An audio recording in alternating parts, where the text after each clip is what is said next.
Good morning. You're listening to WNHHLP 103.5 FM, New Haven's home for community radio, broadcasting live on 103.5 FM on your radio dial in the New Haven, Connecticut area. And you can tune in live on TuneIn Radio as well as newhavenindependent.org and the New Haven Independent Facebook page. Good morning. You're listening to Mornings with Mubarakah, where we talk about national issues from a local level through a lens of diversity. I want to welcome you to the show today, and thank you very much for listening in.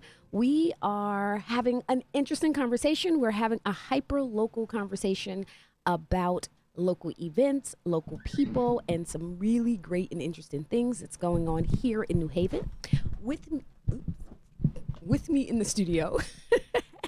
With me here in the studio, I have Tom Griggs, who is the co-director and director of development for the International Festival of Arts and Ideas. Thank you for joining me, Tom. Good morning. My pleasure. And I have Charlie O'Connor, the owner of FitScripts, a New Haven fitness studio specializing in helping people with diabetes reach their fitness goal, as well as the owner and founder of Glucose Zone, which is an app that helps people exercise, people with diabetes exercise. Thank you for joining me, Charlie. I'm happy to be here. Thanks. Awesome. So today we are talking about arts and ideas. I thought about the show as arts and ideas merging, because here in New Haven, we have the Arts and Ideas Festival. So people who are joining us who don't live in the city, it is the go-to thing every summer. Every June, we have Arts and Ideas Festival. New Haven is actually a very rich arts and ideas community. This is when I actually just really kind of paid attention, and I've been in New Haven for almost 26 years now. And when you live here, you're going about your daily life, and so you really don't realize like all this stuff is happening. And I had a personal training client, and she grew up and lived in Guilford, and her and her husband retired and moved to New Haven. And I was like, well, why would you do that? And she said to me, because they realized when they were looking for places, what they wanted to do when they retired was that they come to New Haven for restaurants. They come to New Haven for theater. They come to New Haven for the museums. Like everything that they did was here in New Haven, and it all surrounded the arts. And so that is the community that they wanted to actually live in. And easily walkable too. Absolutely. So I was like, at that point, I was like, we do got something special going on here. So I think that that's really interesting for us to pay attention to people who live here, is that we have a lot of things that are going on. And the Arts and Ideas Festival is one of them. Tom, tell us a little bit about Arts and Ideas. What was its intention and concept when it first got started, some 23 years ago, correct? So the festival started in 1996, really as a community engagement organization. Using arts and culture to bring people together. But the idea was really to bring people from our own neighborhoods together, to bring people from New England together. At this point, we bring people from 26 different states to New Haven to enjoy the events that are happening around arts and ideas. Last year, typically we bring about 100,000 people, but 50% of those are from Greater New Haven. Another 40% from the state of Connecticut. We get about 130 cities and towns.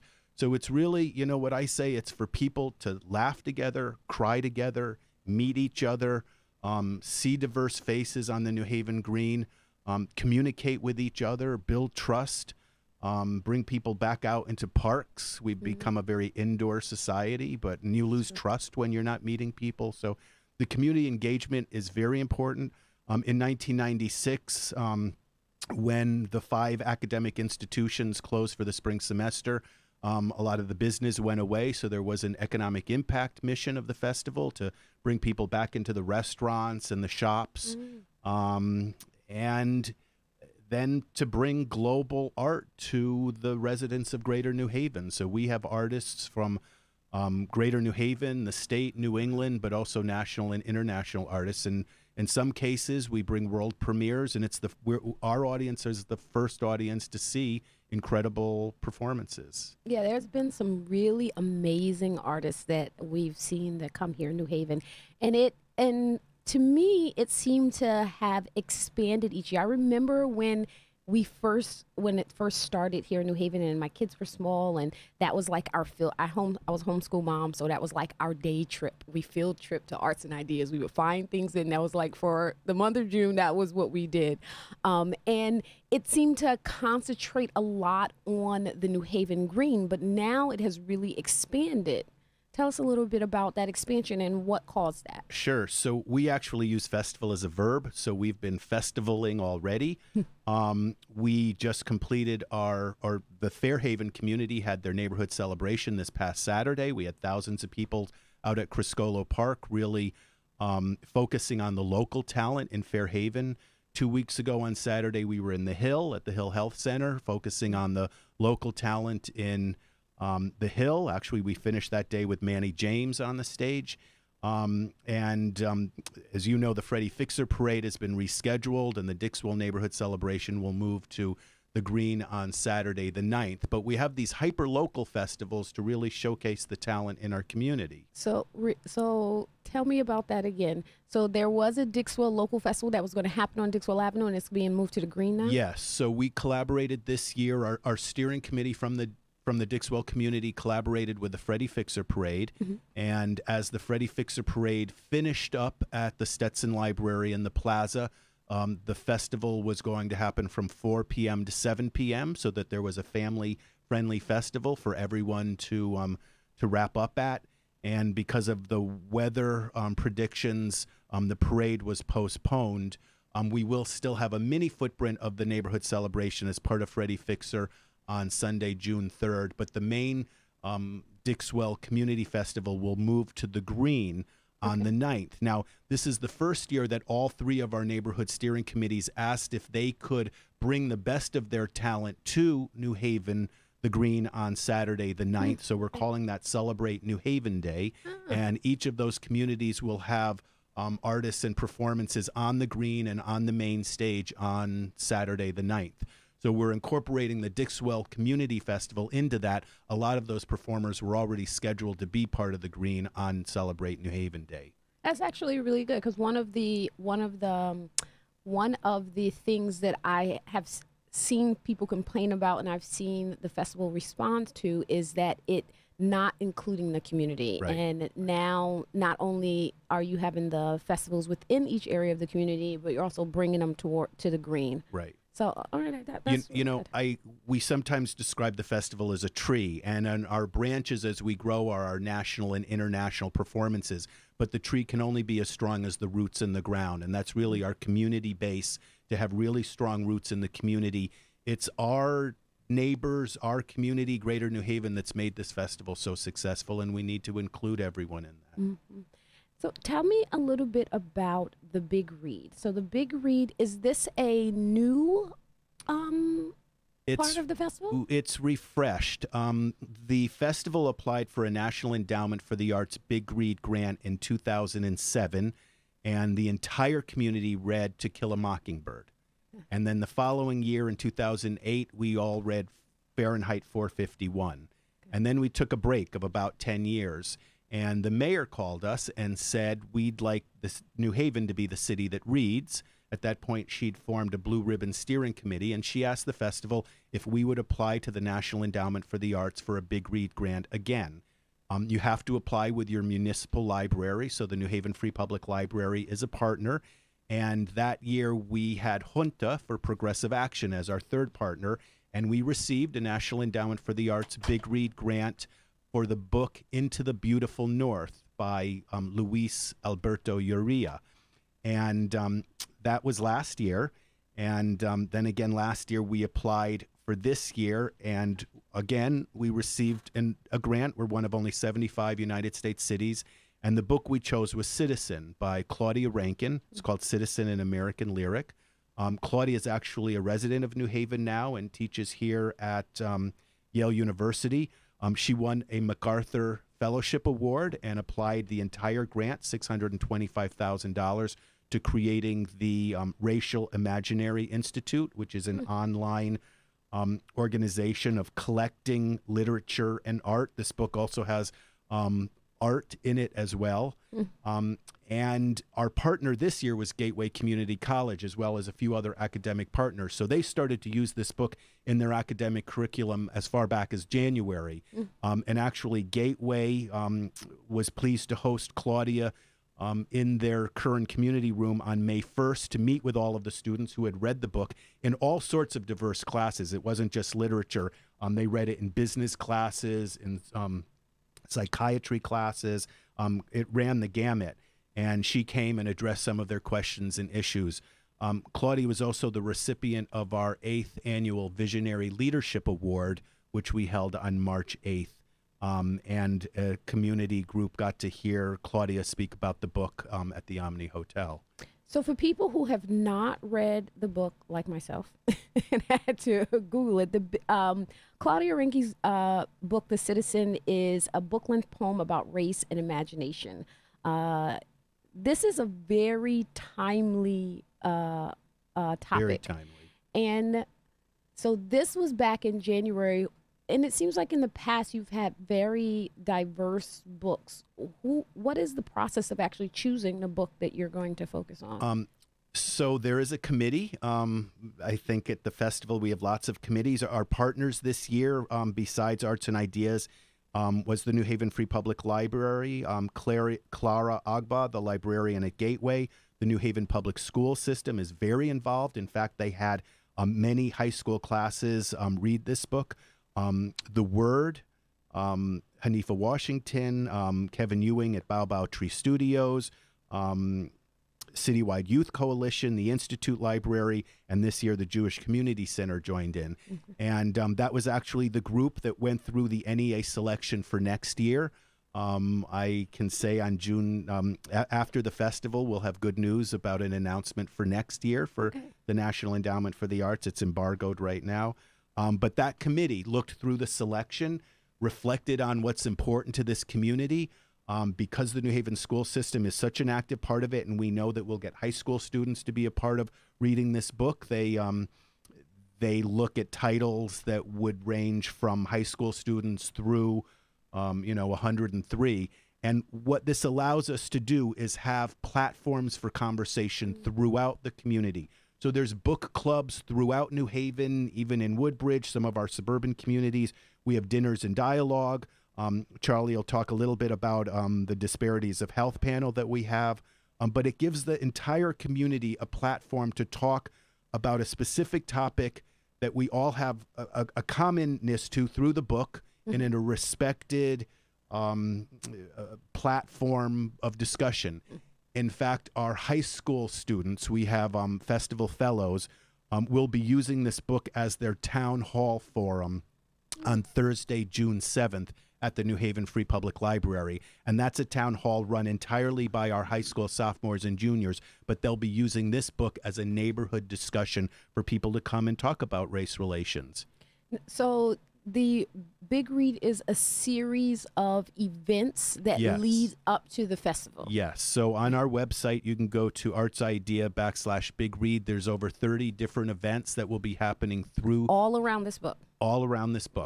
Through June 23rd on a multiple of topics that tie into race and will make our community stronger by having open conversations about that.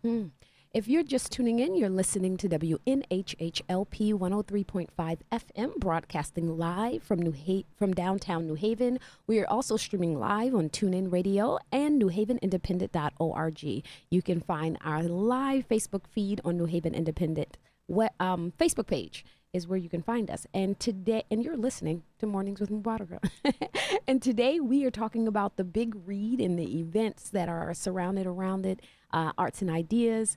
Hyperlocal radio, definitely today.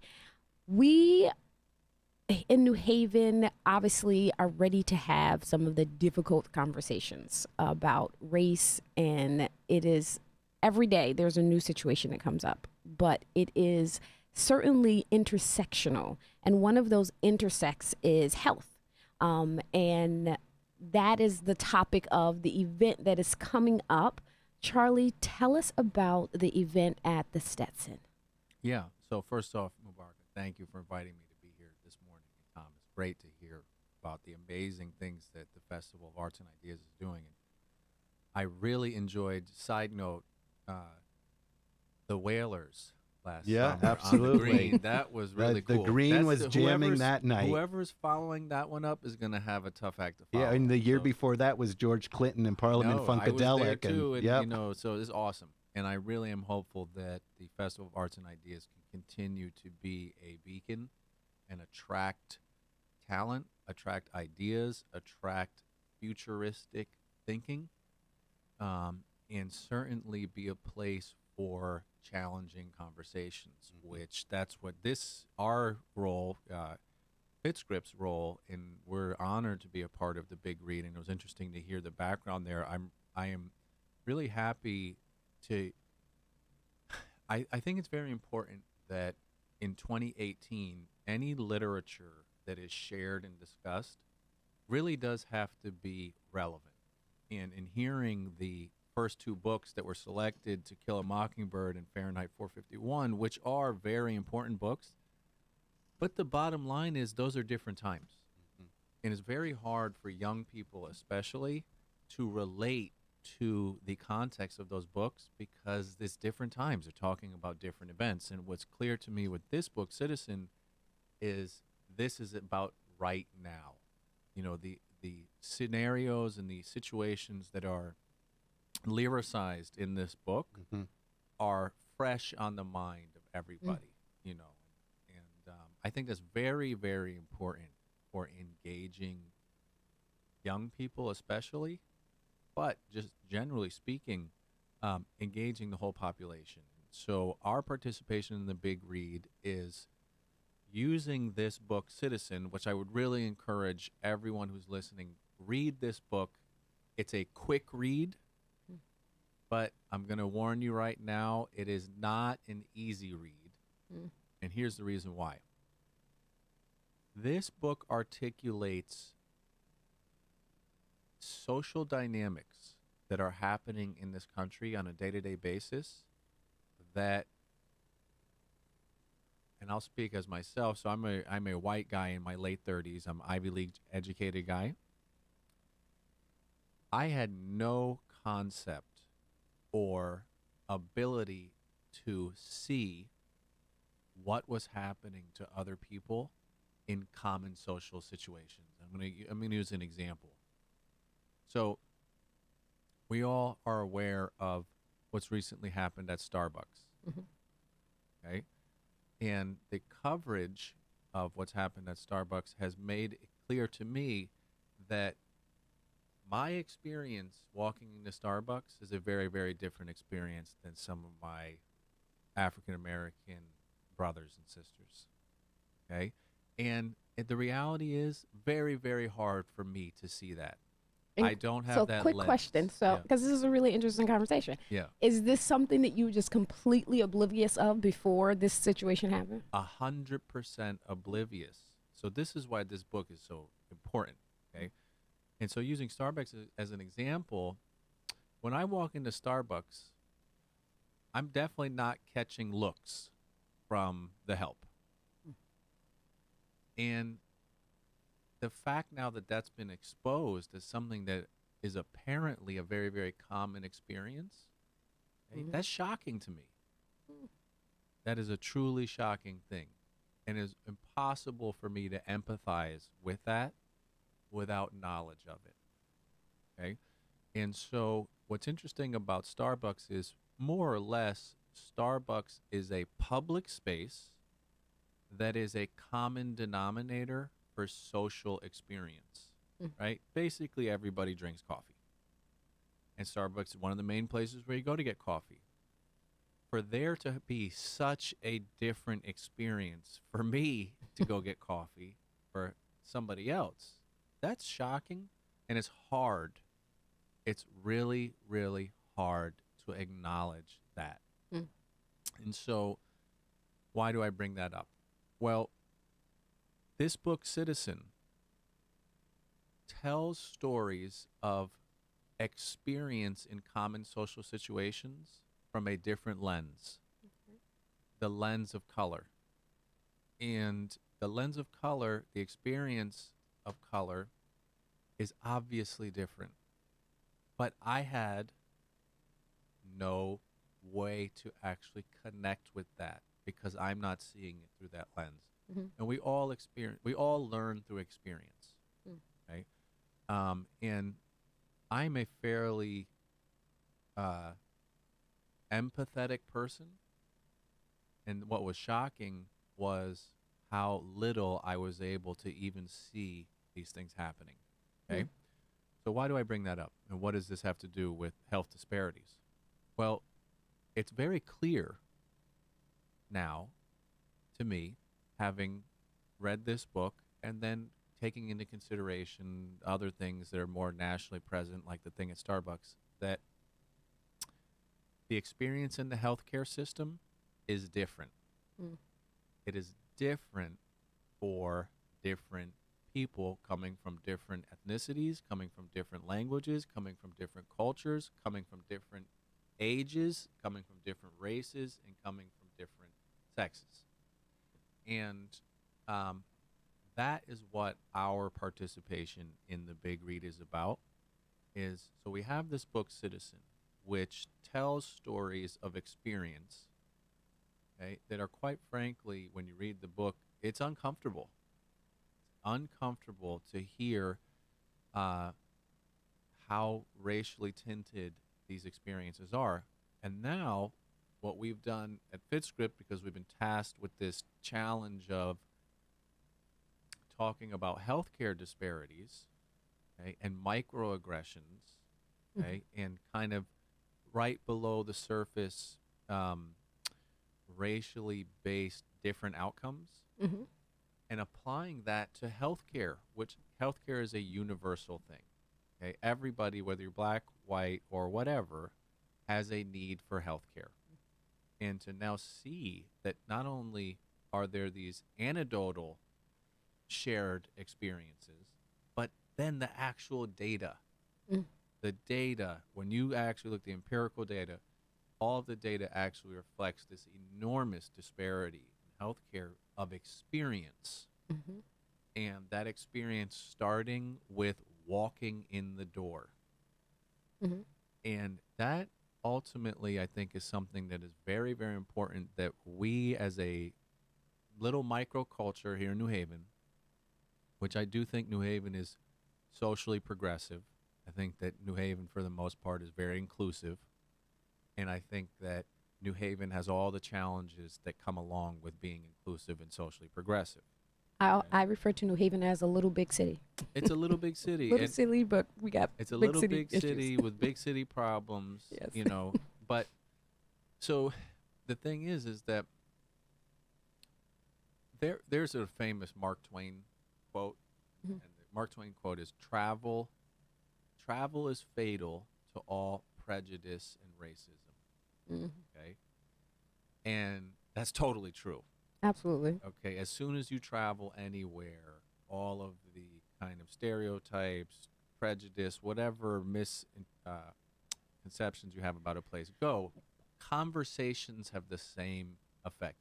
Conversation is fatal When to we prejudice, racism, and when we stereotypes. talk about health disparities in particular, and we talk about race and how it affects health disparities, do you think that there is still a population that is really oblivious that there are health disparities? Like, we have access to the same doctors. There's not segregation anymore. Yeah. Our health out. Maybe black people don't go to the doctor. Maybe Hispanic people don't keep up with their checkups. Do you think that that mentality is prevalent, and does that contribute to the health disparities and the consciousness of it?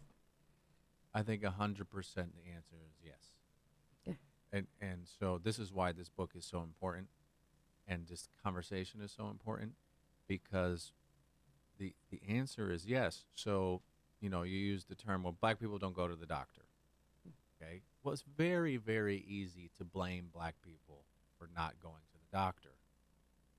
Out of context. Out of context, Absolutely. yes. Do you see what Right, yeah. Or the same thing When with, you look at the context Hispanic. of it, it's like, Now, right. So it's just not, it's not that straightforward. Right. So when you look at, okay, well, why? Mm. Because here's the thing, okay? Nobody, and this is just common sense, nobody wants to have an out of control health issue. Absolutely. That's just obvious, okay? So when somebody does have a chronic condition or some sort of major health issue that is not being addressed, you actually have to investigate why it's not being addressed. And so, these healthcare disparities that are now coming to my attention, and certainly there's no question about it that, um, and any type stereotypes are really really dangerous slippery slopes, because anytime you make a stereotypical statement, there's always immediately an example that proves it wrong. Mm. Absolutely. But having said that, stereotypes do tend to capture a feeling or a sentiment or an experience that does tend to happen. Hmm. Okay?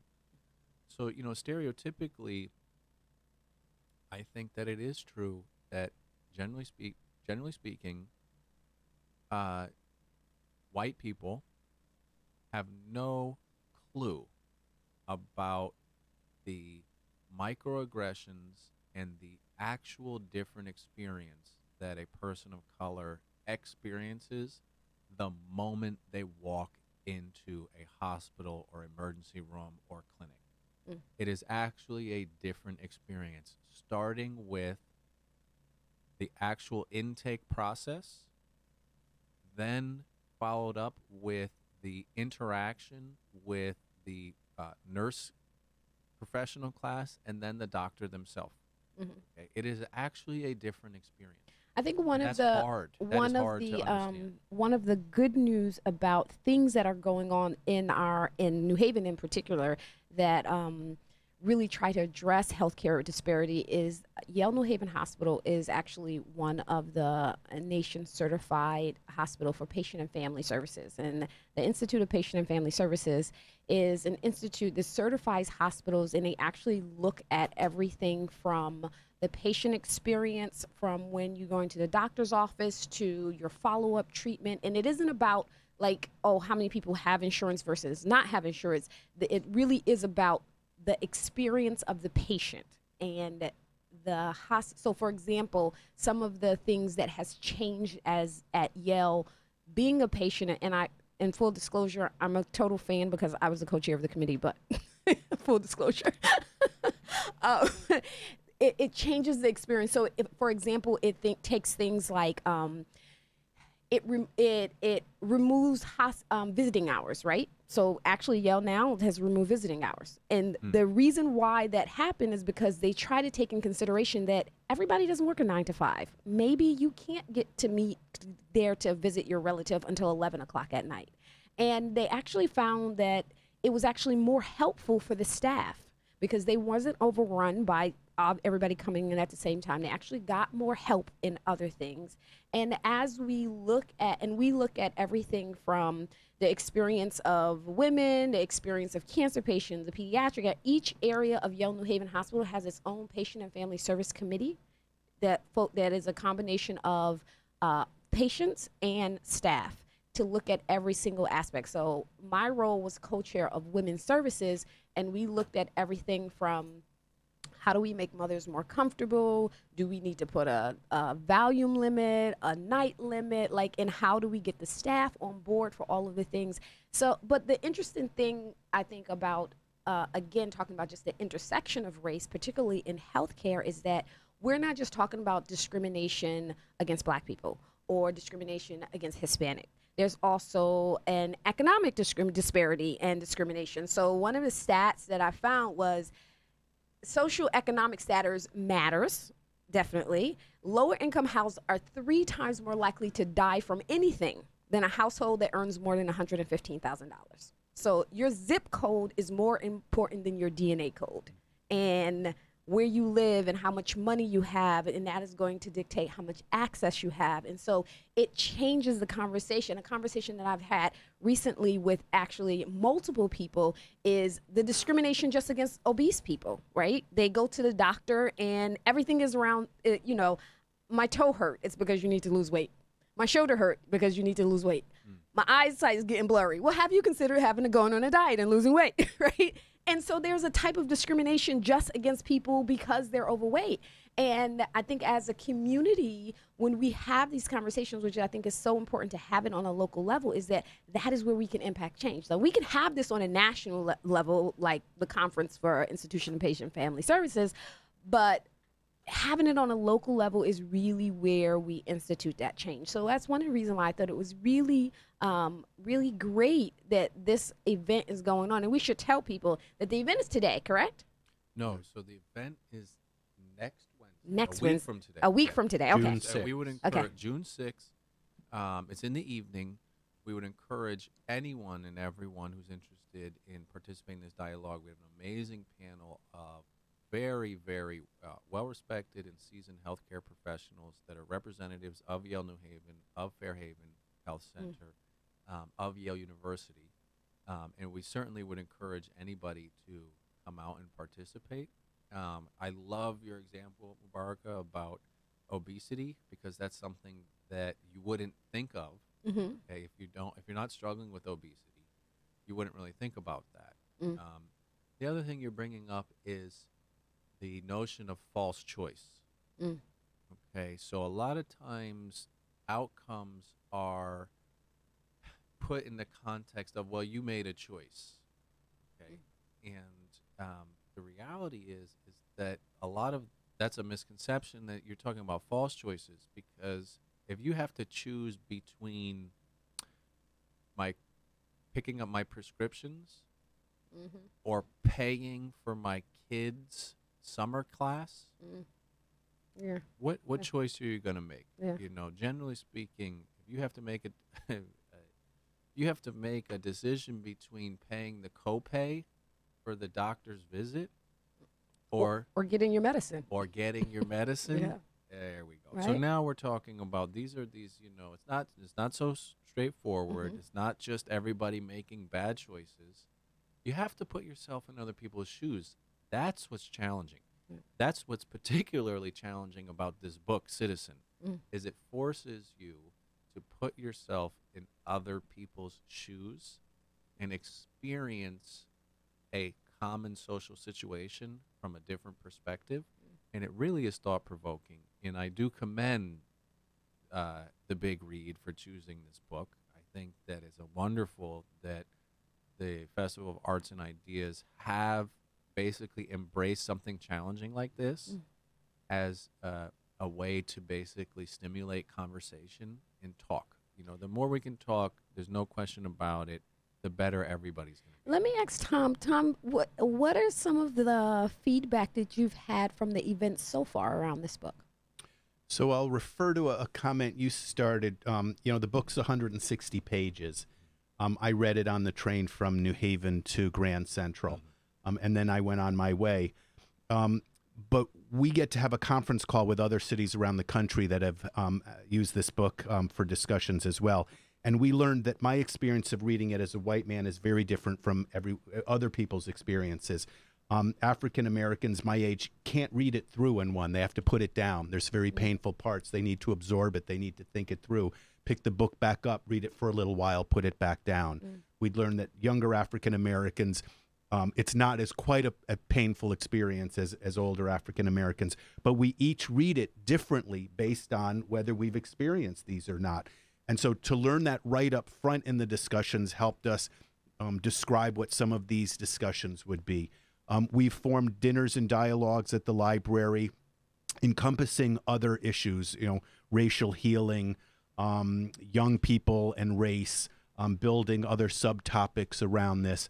There was an event this week at the LGBT and African American Women's Center at Yale University with a dozen people discussing the book, pulling out different questions kind of randomly and then talking about their feelings on that. So all sorts of, book clubs using it, the library, again, the academic use. To your point, it is taking something difficult and discomfortable and bringing a commonality to us by focusing on a piece of literature. And it's what I say is Claudia tells it like it is. There's no baloney. She says constantly, people come up to me and say, Claudia, this didn't really happen. And she said, it all happened. Every one of these examples happened.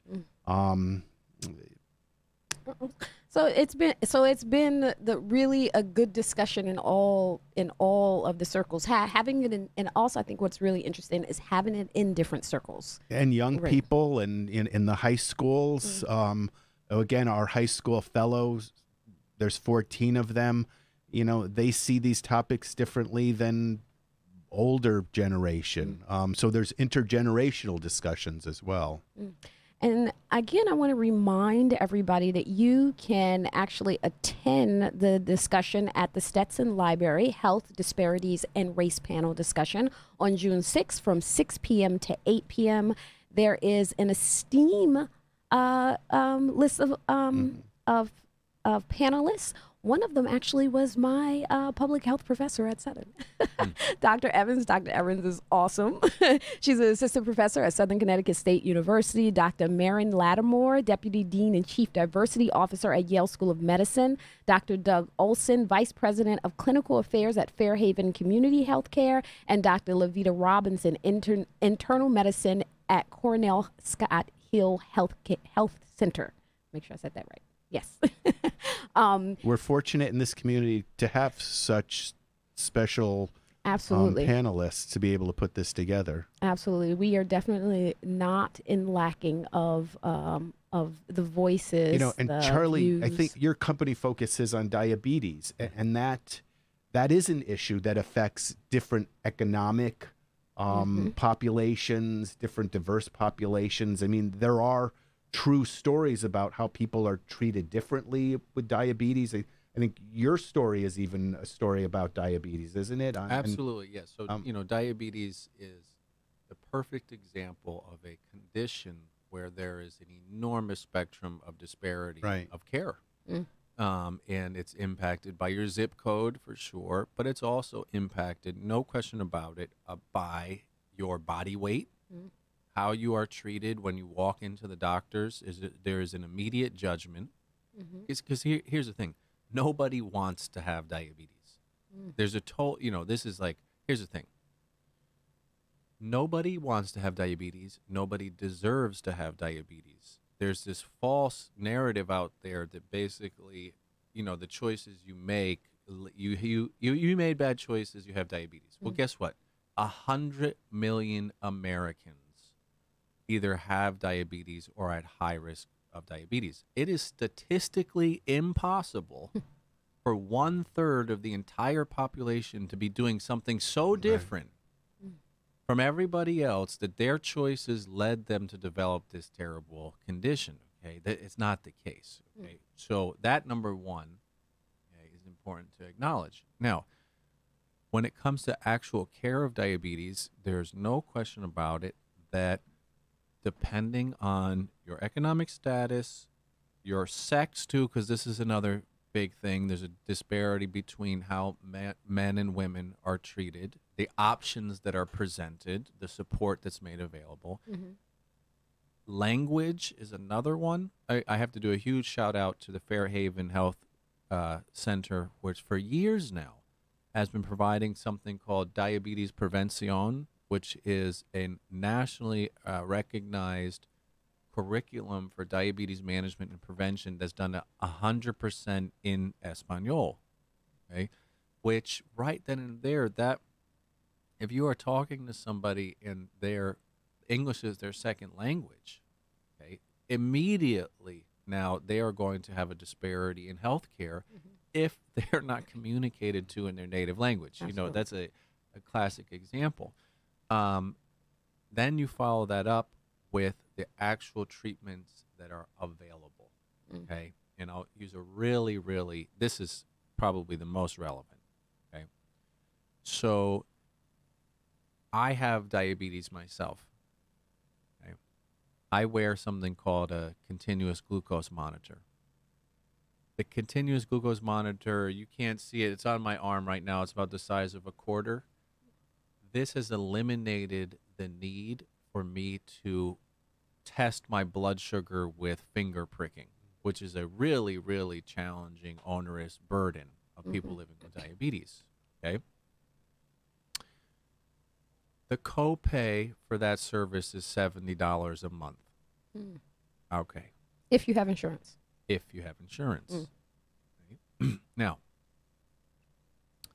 there is an incredible disparity in that technology being offered because healthcare professionals are prejudging and making essentially assessments of economic affordability to their patients. And if you talk to healthcare providers, they will specifically not recommend programs, services, and therapeutics that they know are a better solution because they're concerned that their patient can't afford it. And that is a huge, huge problem because, number one, you are fundamentally making decisions for the patient that really is not in your place to decide. Okay. Number two, you are fundamentally narrowing down the scope of therapy. Right. Okay. Based on this assessment of economic viability. And that is a problem. It is a really, really big problem because I personally have worked with hundreds of people who have trouble controlling their diabetes because of how onerous and burdensome finger testing actually is. It is a very, very challenging part of managing diabetes, and I know for a fact that the technology that I'm wearing would have an enormous impact on improvement in healthcare. This is a classic example of disparities in health. So one of the things that I think that is really important for our listeners is to really think about like all of the different ways health disparities actually intersect with every type of demographic: women, LGBT, Muslims, refugee, Black people, Hispanic people, men, obese people, people that have mental health issues. Like that's a whole nother show. We are on the last couple of minutes of the show, and I just want you guys to remind people about your events. Remind us the dates for Arts and Ideas, Tom. Saturday, June 9th through the 23rd. On Saturday, June 9th, the headliner concert is Elon Trotman, the Rasheen Langley Project. On Sunday, we have the only all-female mariachi band, Flor de Toleche and Las Cafeteras. The following Saturday and Sunday, we have Ruth B., a fantastic young Canadian singer, on Saturday the 16th. And on the 17th, we have Amir El Safer, 13 members of his jazz ensemble, mashing up with 13 members of the New Haven Symphony on the New Haven Green at 4 o'clock for Father's Day. And website? www.artidea.org. Awesome. And Charlie, tell our listeners, one, how they can maybe follow you and keep in touch with you and what you're doing, and as well as more, I can repeat the event, but tell us how to get in touch with you. So first off, we would love to have anybody come out. We are excited to be part of the beginning of the festival. It's June 6th, next Wednesday, 6 o'clock at the Stetson Library. I want to encourage everybody that's interested to come. I want to especially encourage people in the New Haven community that don't venture down Dixwell Avenue very often to have the courage, okay, because that's what this is about, the real talk. Have the courage, let down your guard, okay, and come participate in a very lively discussion about healthcare and society. Okay. I would like to thank you guys for coming. And I'm going to, since we're being real, I'm going to be real. I was like, how am I going to talk to two white dudes about healthcare disparity?